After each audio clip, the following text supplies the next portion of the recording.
Today is Tuesday, Parashat Vayakhel. Actually, the Shabbat, we're going to read two parashiot, Vayakhel and Pikudei. It's going to be also Shabbat HaChodesh, which will take out a second Sefer Torah and read the portion that speaks about the beginning of the month of Nisan, being the beginning of all the months of the year. And we're learning from the Chok L'Israel, the Ketubim, from the book of Mishlei by Shlomo HaMelech. Kavod la'ish shevet meriv. It is a man's honor to refrain from quarrel, to refrain from conflict and discord. Vechol evil idgala.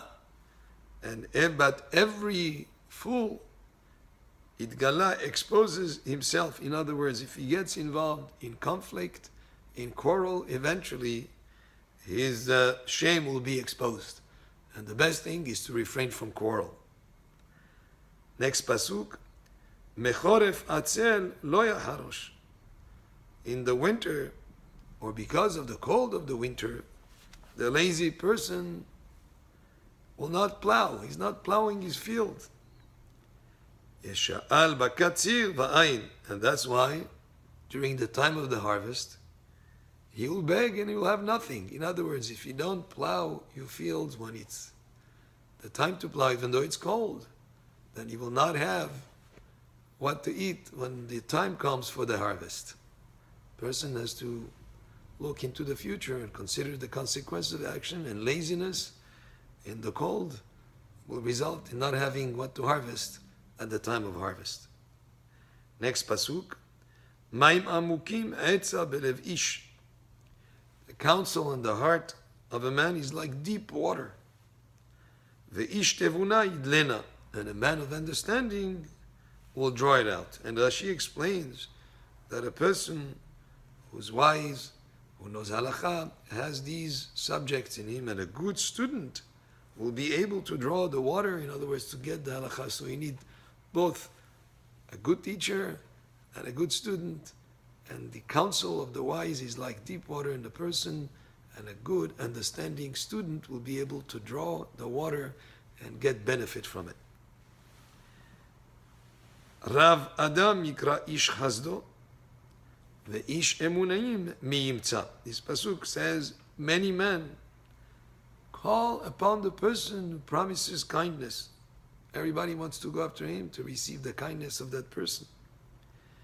However, at the end of the pasuk says, but a trustworthy man, who can find? It's not enough to hear the promises of people.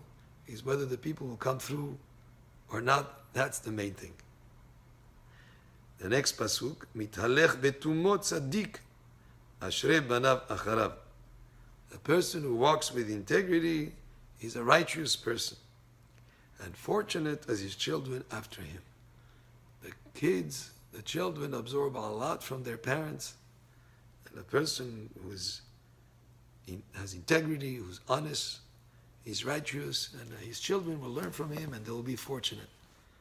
And it's an example I've used in the past. You have your children with you on a family outing.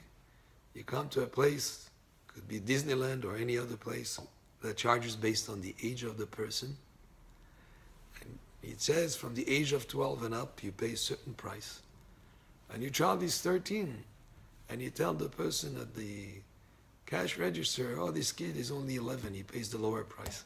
That is wrong. That's a horrible lesson to teach your children, because it teaches them not being honest.